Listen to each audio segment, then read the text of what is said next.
Greetings students, my name is Murugan. இந்த வீடியோவில் 11th standard என்சிஆர்டியில் இருக்கக்கூடிய ஃபர்ஸ்ட் லெசன் தி living world இந்த லெசன் தான் பார்க்க போகிறோம். இந்த லெசன் ஒரு ஃபேக்ட் பேஸ்ட் லெசன். ஸோ இந்த லெசனில் இருக்கக்கூடிய கண்டென்ட் அப்படின்னு பார்த்தோம் அப்படின்னா characteristics of living organisms and கிளாசிஃபிகேஷனில் nomenclature, taxonomy and taxonomical categories and then taxonomical aids. So இதெல்லாம் பார்த்து நம்ம முடிக்க போகிறோம். ஸோ இந்த லெசனுடைய முக்கியமான கண்டென்ட் அப்படின்னு சொல்லும்போது ஒவ்வொரு லைனில் இருக்கக்கூடிய கீவேர்ட்ஸ் என்ன, அந்த கீவேர்ட்ஸ் வந்து எப்படி கொஸ்டினாக கன்வெர்ட் ஆகிறதுக்கான சான்சஸ் இருக்குது, அந்த பாயிண்ட் ஆஃப் வியூவில் இப்போ நம்ம பார்க்கலாம். ஸோ ஃபஸ்ட் வந்து ஒரு பர்டிகுலர் லிவிங் ஆர்கானிசம் அப்படின்னு சொல்லும்போது அதுக்கான கேரக்டரிஸ்டிக் ஃபீச்சர்ஸ் என்னெல்லாம் இருக்கும். நம்ம இப்போ ஒரு ஆர்கானிசம் பார்த்தோன்னே இது லிவிங் ஆர்கானிசம் அப்படின்னு நம்ம எந்த மாதிரியான கேரக்டர் பேஸ் பண்ணி சொல்லுவோம் அப்படின்னு பார்த்தீங்கன்னா பர்டிகுலராக வந்து க்ரோத், அப்புறம் ரீப்ரொடக்ஷன், அப்புறம் நம்மளை சுற்றி இருக்கக்கூடிய என்விரான்மெண்ட்டை நம்ம வந்து ரெகக்னைஸ் பண்ணுறது. ஸோ இதெல்லாம் தாண்டி மெட்டபாலிசம், அப்புறம் செல்லுலார் ஆர்கனைசேஷன், ரீப்ரொடக்ஷன். ஸோ இதெல்லாமே வந்து லிவிங் ஆர்கானிசம்னுடைய ஜென்ரல் கேரக்டரிஸ்டிக்ஸ். ஸோ இந்த ஜென்ரல் கேரக்டரிஸ்டிக்ஸ் பற்றி தான் இப்போ நம்ம பார்க்க போகிறோம். ஒன் பை ஒன்னாக டிஸ்கஸ் பண்ணலாம். இதில் எந்த பாயிண்ட் ஆஃப் வியூவில் கொஸ்டின்ஸ் கேட்பாங்க அப்படின்னு பார்த்தீங்கன்னா நம்ம பார்த்த இந்த 5 கேரக்டரிஸ்டிக்ஸில் எதெல்லாம் டிஃபைனிங் கேரக்டர்ஸ், எதெல்லாம் நான் டிஃபைனிங் கேரக்டர்ஸ், அதாவது absolutely which is present in living organisms, அந்த மாதிரியான கேரக்டர்ஸ்லாம் என்ன அப்படின்றது எல்லாமே வந்து டிஃபைனிங் கேரக்டர்ஸ் ஆகும். எதெல்லாம் வந்து லிவிங் ஆர்கானிசம்ஸ்லேயும் இருக்கும், சில நான் லிவிங் திங்ஸ்லேயும் இந்த கேரக்டர்ஸ் இருக்கும், அது எல்லாமே வந்து நான் டிஃபினிட்டிவ் கேரக்டர்ஸ் அப்படின்னு நம்ம பார்க்கலாம். ஸோ இந்த செக்ரிகேஷன் உங்களுக்கு தெரிஞ்சிச்சுன்னா ஈஸியாக வந்து இதுலேருந்து கேட்கக்கூடிய கொஸ்டின்ஸ் நம்ம ஆன்சர் பண்ண முடியும். ஸோ அந்த விதத்தில் நம்ம இப்போ ஃபஸ்ட்டு பார்க்கக்கூடிய அந்த கேரக்டரிஸ்டிக் ஃபீச்சர் என்ன அப்படின்னு பார்த்தீங்கன்னா all living organisms grow. So இப்போ நமக்கு சொன்ன மாதிரி எல்லா ஆர்கானிசமும் க்ரோ ஆகிட்டே இருக்கும். ஆனால் இந்த க்ரோத்தை டிசைட் பண்ணக்கூடிய க்ரைட்டீரியா அப்படின்னு சொல்லும்போது 2 க்ரைட்டீரியா நம்ம இந்த இடத்துல பார்ப்போம். ஒன்று வந்து செல் நம்பர்ஸ். ஸோ இப்போ ஒரு ஆர்கானிசம் வந்து க்ரோ ஆகிட்டுருக்கு அப்படின்னா அதில் இருக்கக்கூடிய செல் நம்பர்ஸ் என்ன ஆகிட்ருக்கும், இன்க்ரீஸ் ஆகிட்டே இருக்கும். ஓகேங்களா? ஸோ அதே மாதிரி ஒரு அந்த ஆர்கானிசம்னுடைய பாடி மாஸும் என்ன ஆகிட்ருக்கும், இன்க்ரீஸ் ஆகிட்ருக்கும். அப்போது செல் நம்பர்ஸ் இன்க்ரீஸ் ஆகும், அட் த சேம் டைம் அந்த ஆர்கானிசம்னுடைய பாடி மாஸும் இன்க்ரீஸ் ஆகும். ஸோ இப்போ இந்த 2 க்ரைட்டீரியா யூஸ் பண்ணி ஒரு ஆர்கானிசம்ல வந்து க்ரோத் இருக்குன்னு நம்ம பார்க்கலாம்.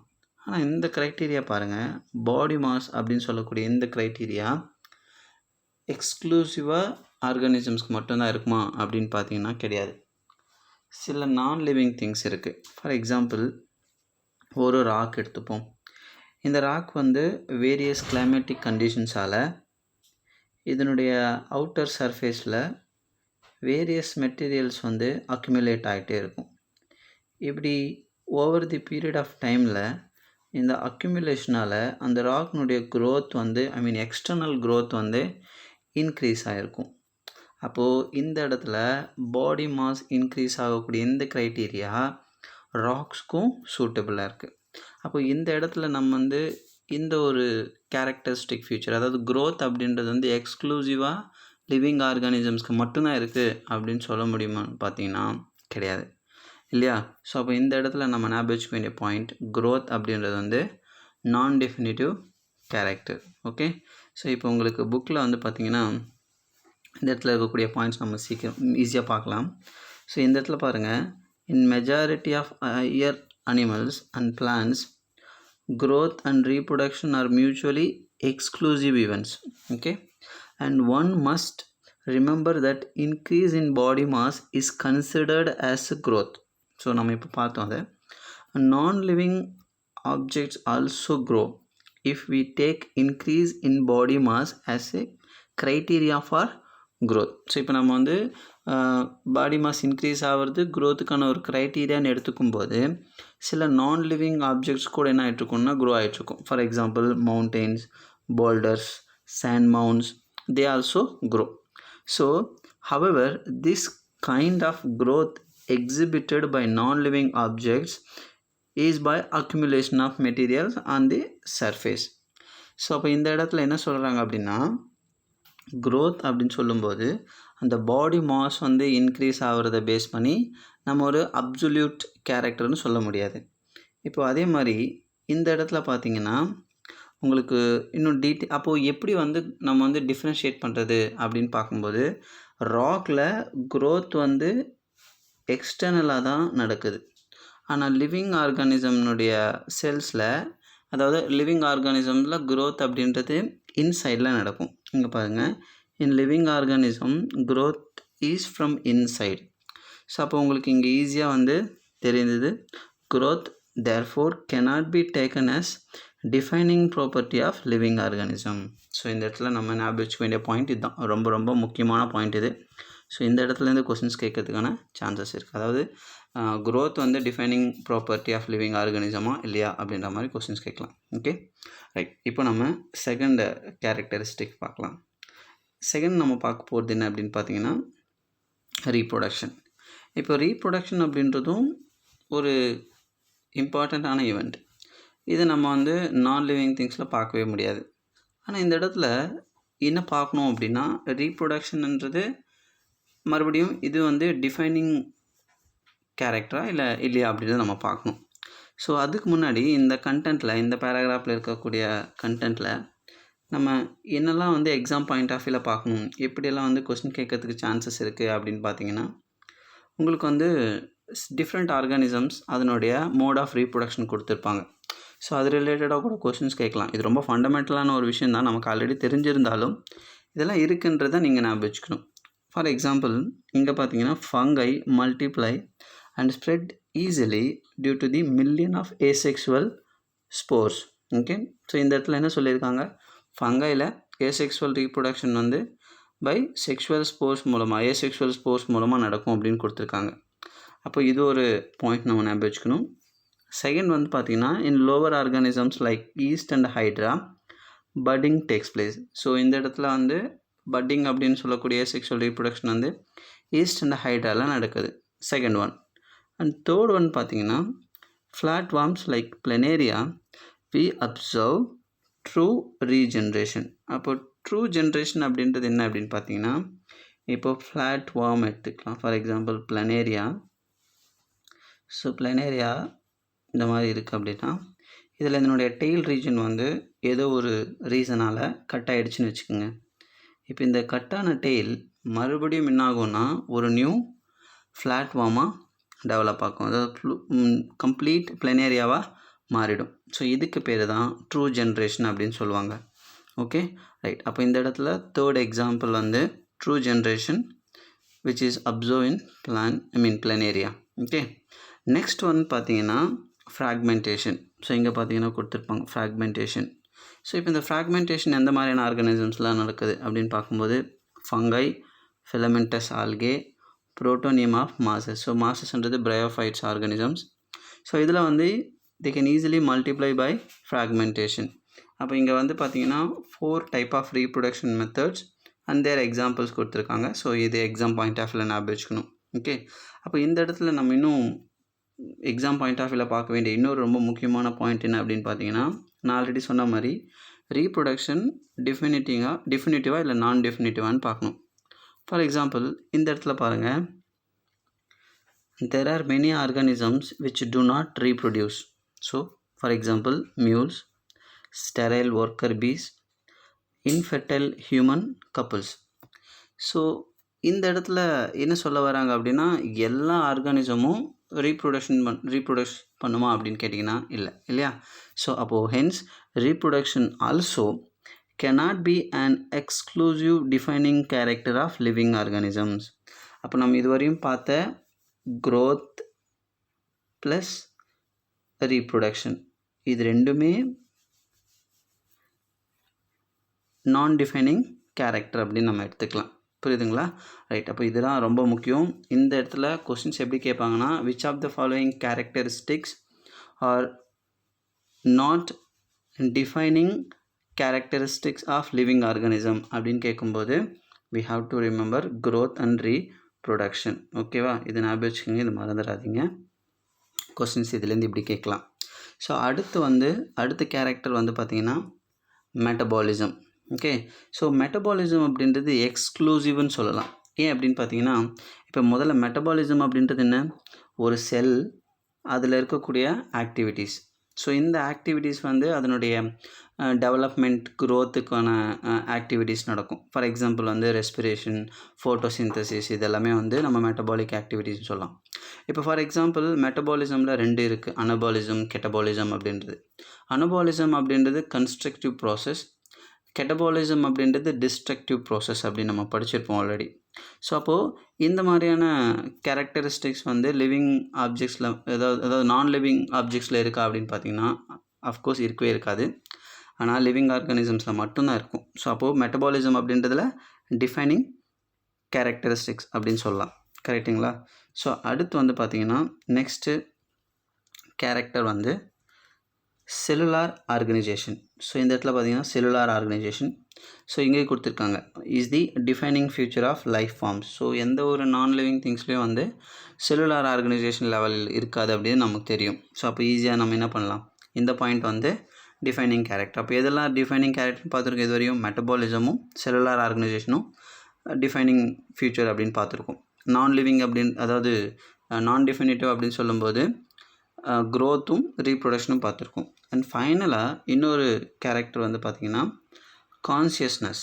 ஸோ இதுவும் வந்து defining property of living organism தான். ஸோ இப்போ ஒரு ஆர்கானிசம் வந்து தன்னை சுற்றி இருக்கக்கூடிய என்விரான்மெண்டலில் இருக்கக்கூடிய கண்டிஷன்ஸை சென்ஸ் பண்ண முடியும். ஸோ லைக் நம்ம கூட வந்து நம்மளை சுற்றி நடக்கக்கூடிய அந்த கிளைமேட்டிக் கண்டிஷன்ஸும் ஈஸியாக வந்து சென்ஸ் பண்ண முடியும். அதுக்கேற்ற மாதிரி நம்ம ரியாக்டும் பண்ணுவோம். ஆனால் நான் லிவிங் திங்ஸ் வந்து அந்த மாதிரி பண்ண முடியாது. இப்போ ஃபார் எக்ஸாம்பிள் வந்து சன்ஃப்ளவர் வந்து எப்போவுமே வந்து இந்த சன்லைட்டை பார்த்து இருக்கிறது. அப்புறம் வந்து இப்போ நம்ம வந்து சூடான ஒரு பொருளை தொட்டோன்னே நம்ம வந்து அதை பற்றி ஃபீல் பண்ணுறது. ஸோ இதெல்லாமே வந்து கான்ஷியஸ்னஸ், இதெல்லாமே வந்து நான் லிவிங் திங்ஸ்க்கு இருக்காது. அப்போ இதுவும் வந்து defining property of living organism. அப்போ எதெல்லாம் வந்து டிஃபைனிங் ப்ராப்பர்ட்டிஸ் அப்படின்னு சொல்கிறோம் அப்படின்னா மெட்டபாலிசம், அப்புறம் வந்து செல்லுலார் ஆர்கனைசேஷன் அண்டு கான்ஷியஸ்னஸ். அப்போ டோட்டலாக 5 கேரக்டரிஸ்டிக்ஸில் 2 ஆர் நான் டெஃபினிட்டிவ், 3 ஆர் டெஃபினிட்டிவ். இந்த பாயிண்ட் வந்து நல்லா ஞாபகம் வச்சுக்கோங்க. ஏன்னா இதுலேருந்து கொஸ்டின்ஸ் கேட்கும்போது இப்படி தான் கேட்பான், எந்தெந்த கேரக்டரிஸ்டிக்ஸ்லாம் வந்து defining property of living organism, இதெல்லாம் வந்து நான் டிஃபைனிங் ப்ராப்பர்ட்டி அப்படின்ற மாதிரி கொஸ்டின்ஸ் கேட்கறதுக்கு சான்சஸ் இருக்குது. ஓகேவா? ரைட். இப்போ நம்ம அடுத்து என்ன பார்க்க போகிறோம் அப்படின்னு பார்த்திங்கன்னா next topic diversity in the living world. So இந்த இடத்துல டைவர்சிட்டி அப்படின்ற வேர்டுனுடைய மீனிங் தான் நமக்கு தெரியும். அதாவது எக்ஸிஸ்டிங் ஸ்பீஷஸ் வந்து என்டையர் இடத்துல வந்து வேரியஸ் கிளைமேட்டிக் கண்டிஷன்ஸால், வேரியஸ் லோக்கல் கண்டிஷன்ஸாலையும் வந்து ஒரு ஏரியாவில் வந்து ஒரு ஜியாகிரபிக்கல் ஏரியாவில் நம்பர் ஆஃப் ஸ்பீஷஸ் அதிகமாக இருக்கும், ஒரு சில ஜியாகிரபிக்கல் ஏரியாவில் நம்பர் ஆஃப் ஸ்பீஷஸ் வந்து ரொம்ப லோவாக இருக்கும். இப்போ ஃபார் எக்ஸாம்பிள் ஈக்குட்டோரியல் ரீஜனில் பார்த்தீங்கன்னா இடத்துல ஈக்குட்டோரியல் ரீஜனில் வந்து கிளைமேட்டிக் கண்டிஷன்ஸ் வந்து அதிகமான ஆர்கானிசம்ஸ் எக்ஸிஸ்ட் ஆகிறதுக்கான ஒரு குவாலிட்டியை வந்து கொடுத்துருக்கும். அதுவே வந்து நீங்கள் போலார் ரீஜன் சைட் பார்த்தீங்கன்னா ஆர்கானிசம்ஸ் வந்து எக்ஸிஸ்டிங் ஆகிறது ரொம்ப ரொம்ப ரெஸ்ட்ரிக்டடாக இருக்கும். ஓகேங்களா? ரைட். இப்போது ஒரு பர்டிகுலர் ரீஜனில் இருக்கக்கூடிய மோஸ்ட் நம்பர் ஆஃப் ஸ்பீஷஸ் இருக்கக்கூடிய அந்த இதுவை நம்ம என்ன சொல்லுவோம் அப்படின்னா பயோடைவர்சிட்டி அப்படின்னு நம்ம சொல்லுவோம். ஸோ இந்த இடத்துல பாருங்கள், அது number and types of organism present on earth. So அதாவது ஒரு பர்டிகுலர் ஜியாகிரபிக்கல் ஏரியாவில் எவ்வளோ நம்பர் ஆஃப் ஸ்பீஷஸ் இருக்குது அப்படின்றத டைவர்சிட்டியாக வந்து ஆகிருக்கிறது. Okay, right. இப்போ இதுக்கப்புறம் நம்ம இந்த டாப்பிக்கில் என்னென்ன பாயிண்ட்ஸ் ஞாபகம் வச்சுக்கணும் அப்படின்னு பார்த்தீங்கன்னா இங்கே பாருங்கள், நாமன்கிளச்சர். இப்போது நான் சொன்ன மாதிரி நிறைய ஸ்பீஷஸ் வந்து எர்த் ஃபுல்லாக வந்து டிஸ்ட்ரிபியூட் ஆகிருக்கு. இப்போ சில ஸ்பீஷஸ் வந்து நமக்கு வந்து ஐடென்டிஃபை பண்ணோம் அப்படின்னா இந்த ஸ்பீஷஸ் வந்து இதுக்கான நேம் இதுதான் அப்படின்னு நம்ம எப்படி சொல்லுவோம் அப்படின்னா அதுக்குன்னு ஒரு ப்ரொசீஜர் இருக்கு இல்லையா? இப்போ நேமிங் அப்படின்றத நம்ம பார்க்க போகிறோம். அதுதான் நம்ம இந்த இடத்துல என்ன சொல்கிறோம் அப்படின்னா நாமன்கிளச்சர் அப்படின்ற வார்த்தை யூஸ் பண்ணுறாங்க. ஸோ இந்த இடத்துல நாமன்கிளச்சர் அப்படின்றது என்ன அப்படின்னு பார்த்தீங்கன்னா ஒரு லிவிங் ஆர்கானிசம்ஸ்க்கு நம்ம ஸ்டாண்டர்டைஸாக சில நேம் வந்து கொடுக்கறது. ஸோ இது எதுக்காக அப்படின்னு பார்த்தீங்கன்னா கன்ஃப்யூஷன் இருக்கக்கூடாது. இப்போது நம்ம இந்தியாவில் வந்து இப்போ மாஞ்சிஃபெரா இண்டிகா அப்படின்றது நீங்கள் எந்த உலகத்தில் எங்கே போய் கேட்டாலும் அது மேங்கோன்னு தான் சொல்லுவாங்க. ஆனால் நீங்கள் லோக்கல் நேம்ஸ் பார்த்தீங்கன்னா வித்தியாசமாக இருக்கும். இப்போ நம்ம தமிழ்நாட்டில் மேங்கோன்னு சொல்லுவோம். ஸோ இதுவே வந்து வேறு ஸ்டேட்டில் போனீங்கன்னா அதுக்கு வேறு பேர் இருக்கும்.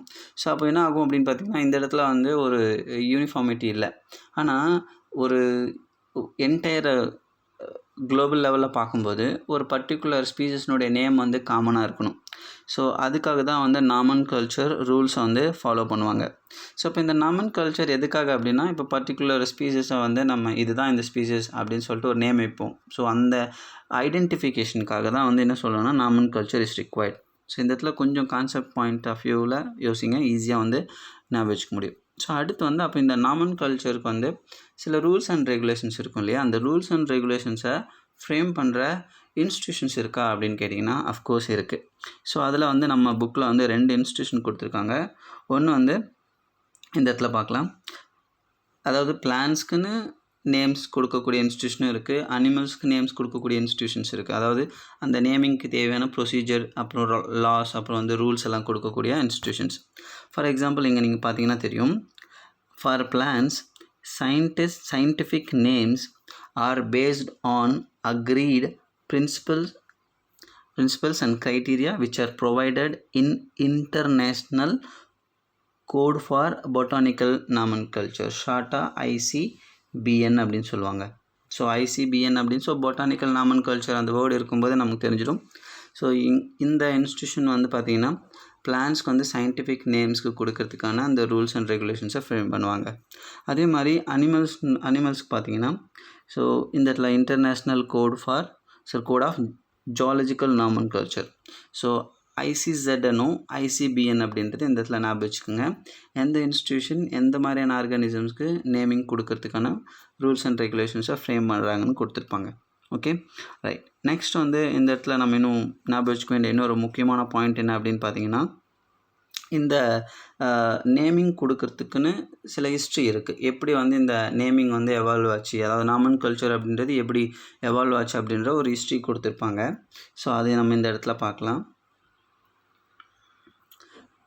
அப்போ ஒரு நாமன் கல்ச்சர் அப்படின்னு சொல்லும்போது இப்போ ஒரு ஆர்கானிசம்ஸ்க்கு நம்ம நேம் கொடுக்குறோம் அப்படின்னா நீங்கள் ஒரு சயின்டிஃபிக் நேம் எடுத்து பார்த்தீங்கன்னா அதில் வந்து 2 காம்போனன்ட்ஸ் இருக்கும். நீங்கள் பார்த்தீங்கன்னா ஈஸியாக தெரியும்.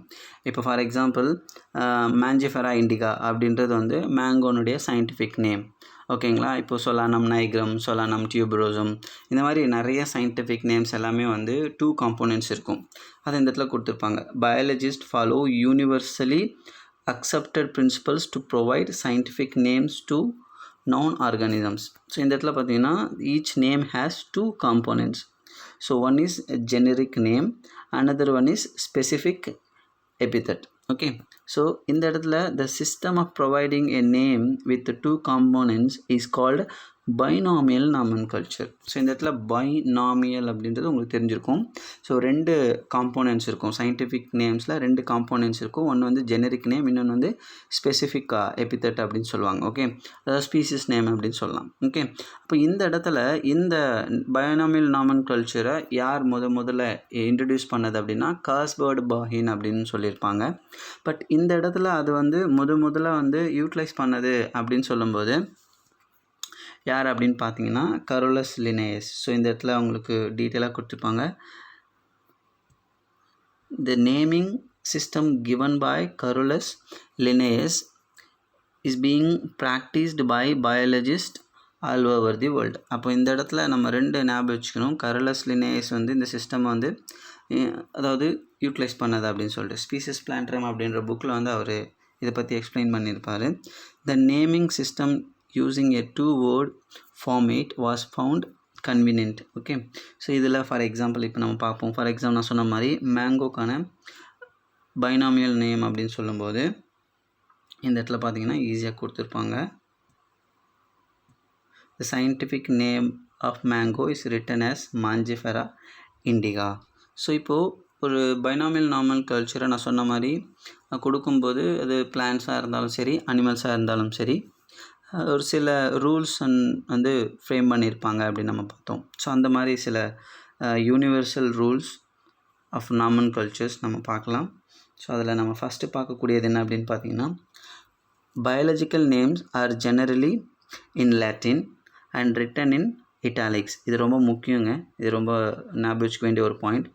ஸோ ஜென்ரலி என்ன இருக்கும், எந்த இதில் இருக்கணும் அப்படின்னா லாட்டினில் எழுதுறது வந்து இட்டாலிக்ஸில் எழுதணும். They are latinised or derived from Latin irrespective of their origin. Okay, இது ஃபஸ்ட் பாயிண்ட். செகண்ட் பாயிண்ட் பாருங்கள், the first word in a biological name represent the genus. இப்போ நம்ம இந்த இடத்துல ஜீனஸ், ஓகே, இப்போ இந்த இடத்துல வந்து பார்த்திங்கன்னா மேஞ்சிஃபெரா அப்படின்றது வந்து அதனுடைய ஜீனஸ். ஓகே, ஸோ அதே மாதிரி the second component denotes the specific epithet. So இந்த இடத்துல இண்டிகா அப்படின்றது வந்து specific epithet.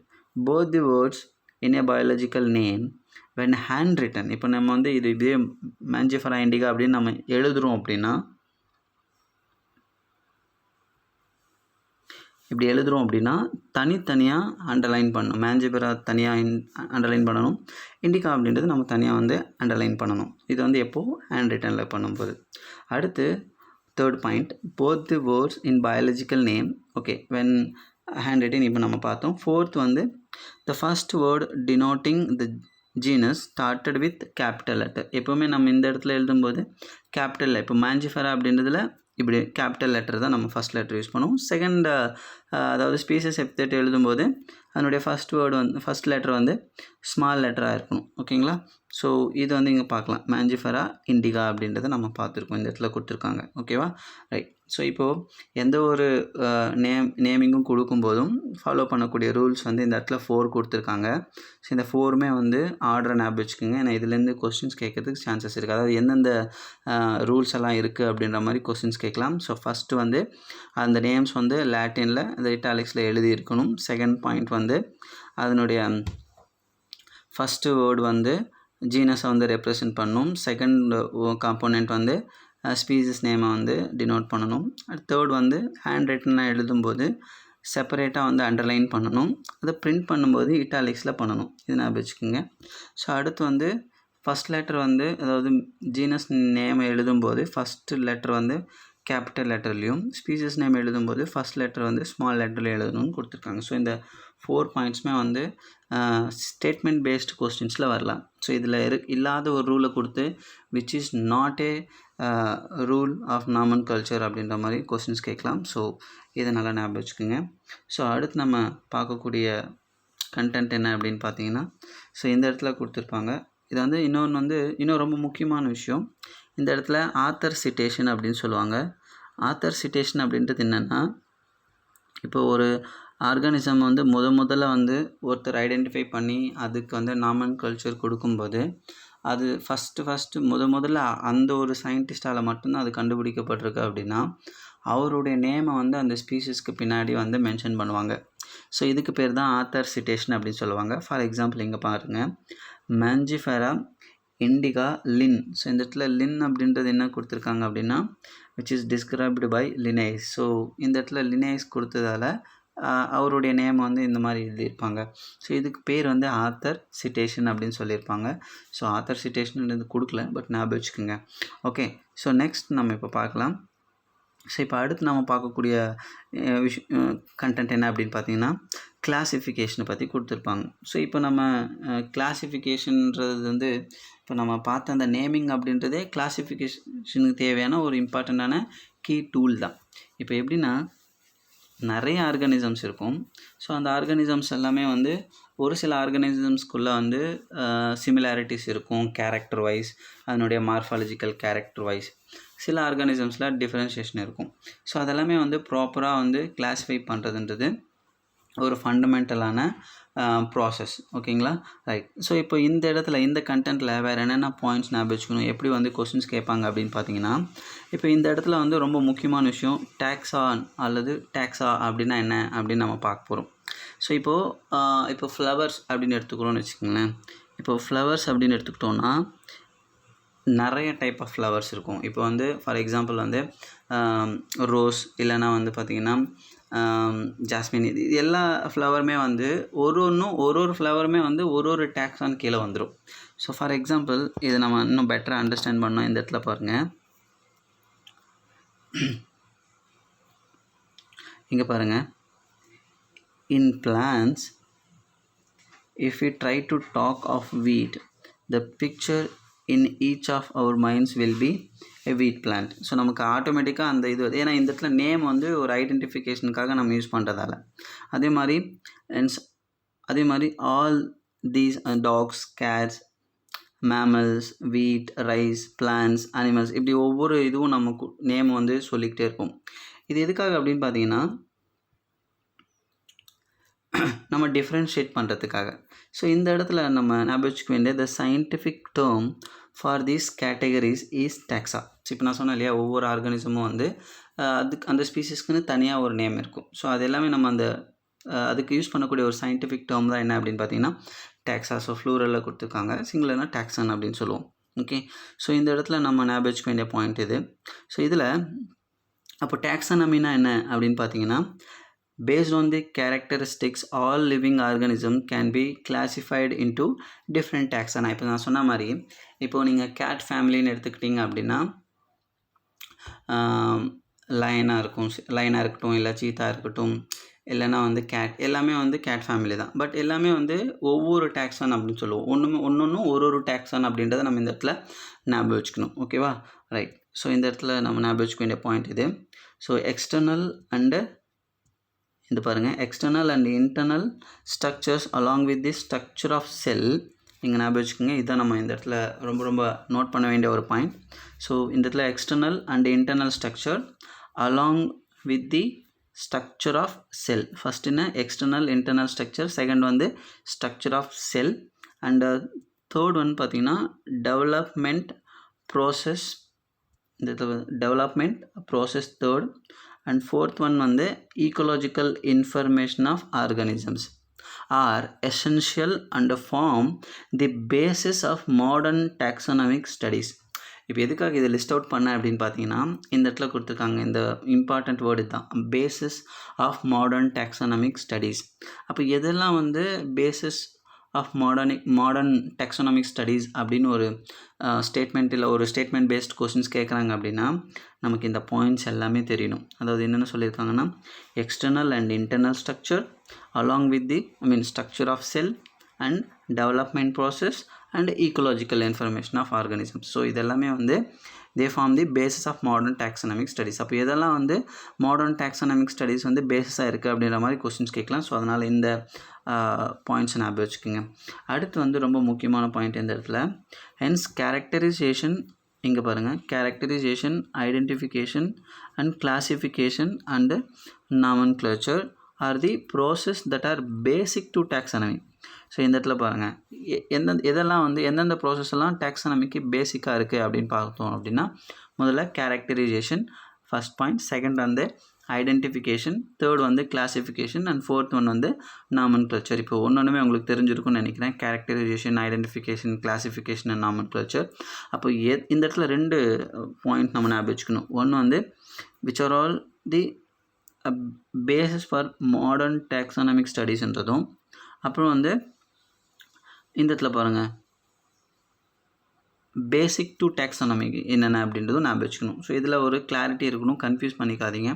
Okay, so next வந்து பார்த்திங்கன்னா இந்த இடத்துல நம்ம பார்க்க வேண்டிய இன்னொரு இம்பார்ட்டண்ட்டான கீவேர்ட்ஸ் ஆர் கண்டென்ட் அப்படின்னு சொல்லும்போது சிஸ்டமேட்டிக்ஸ்.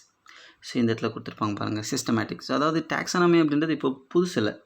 ஹியூமன் வந்து நம்மளோட எக்ஸிஸ்டன்ஸ் நடந்ததுலேருந்தே நம்ம வந்து ஒரு என்ன சொல்கிறது, ஒரு சிவிலைஸ்டு ஆனதுலேருந்தே நம்ம வந்து நம்மளை சுற்றி இருக்கக்கூடிய ஆர்கானிசம்ஸை நம்மளுடைய தேவைக்கேற்ற மாதிரி அதை நம்ம கிளாஸிஃபை பண்ணி வந்துகிட்டே இருக்கும்.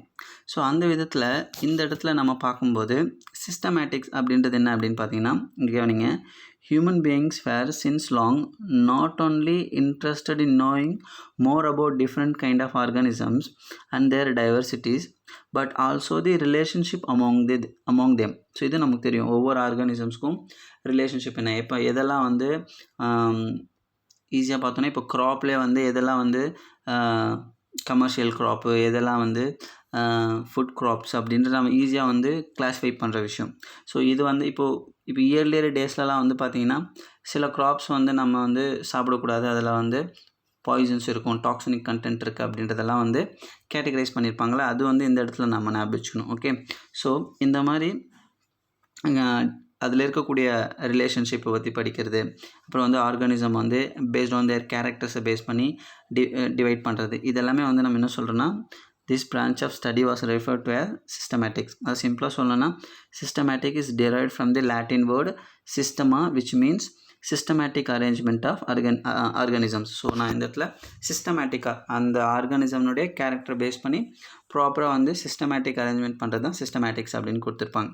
ஸோ இந்த இடத்துல இன்னொரு பேசிக் ஃபேக்ட் இருக்குது, அதுவும் நமக்கு கொஸ்டின் பாயிண்ட் ஆஃப் வியூவில் ஞாபகம் வச்சுக்கணும்.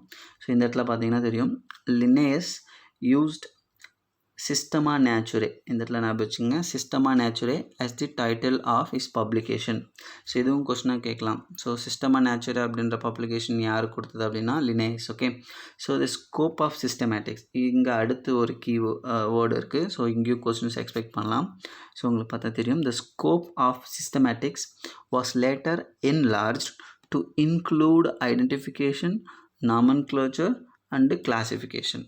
இந்த இடத்துல இதுவும் ஞாபகம் வச்சுக்கோங்க. அதாவது scope of systematics was later enlarge to, எது வரையும் நம்ம எக்ஸ்டெண்ட் ஆகிருக்குன்னா ஐடென்டிஃபிகேஷன், நாமன்கல்ச்சர் அண்டு கிளாசிஃபிகேஷனை தாண்டி இன்னும் ரொம்ப முக்கியமான point, evolutionary relationship between organisms. So இங்கேயும் வந்து கொஸ்டின்ஸ் கேட்பாங்க, சிஸ்டமேட்டிக்ஸ் வந்து எந்தெந்த பாயிண்ட்ஸ் வந்து இன்க்ளூட் பண்ணியிருக்கு அப்படின்னு சொல்லும்போது identification, nomenclature, classification and systematics takes into account evolutionary ரிலேஷன்ஷிப்பும் ஞாபகம் வச்சுக்கணும். ஓகே, அப்போது 4 பாயிண்ட்ஸ் கொடுத்துருக்காங்க, identification, nomenclature, classification and evolutionary relationship. Okay, so I hope இதுவரை நம்ம பார்த்த கண்டென்ட் வந்து உங்களுக்கு புரிஞ்சிருக்கும்னு நினைக்கிறேன். நம்ம எல்லாமே அனலைஸ் பண்ணிட்டோம், இதுலேருந்து எப்படியெல்லாம் கொஸ்டின்ஸ் கேட்பாங்க அப்படின்றத. ஸோ இந்த லெசனுடைய எண்டில் நம்ம ஒரு வீடியோ வந்து கம்ப்ளீட்டாக இந்த லெசன்லேருந்து இப்போ நம்ம பார்த்தோம் இல்லையா எப்படியெல்லாம் கொஸ்டின்ஸ் கேட்பாங்க அப்படின்னு, அதே மாதிரி அந்த கொஸ்டின்ஸே வந்து நம்ம டிஸ்கஸ் பண்ணலாம். தேங்க்ஸ் ஃபார் வாட்சிங்.